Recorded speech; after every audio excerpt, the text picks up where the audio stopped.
sayang. Masak apa tu?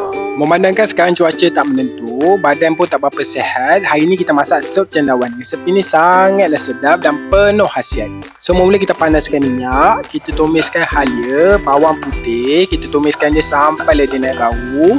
Lepas tu kita masukkan carrot, batang brokoli, serbuk lada hitam, cili padi ikut atas kepedasan, kita tumiskan untuk seketika. Lepas tu kita boleh masukkan fish cake, kita masukkan sos tiram, gaulkan dia sampai sebati, masukkan air ikut atas cita rasa. Kita masakkan seketika sampai dia mendidih. Lepas tu kita boleh masukkan tomato, batang sawi, masukkan brokoli. Kita perasakan dengan garam dan kita sambung masak sampailah sayur tu separuh lembut. Lepas tu kita boleh masukkan sawi, masukkan cendawan. Perasakan dengan serbuk cendawan ataupun serbuk perasa. Bila semua sayur dah masak, boleh masukkan minyak bijian.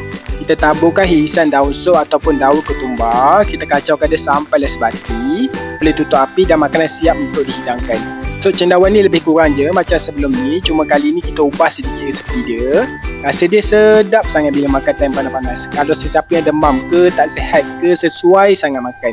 Penuh dengan khasiat. Jom makan.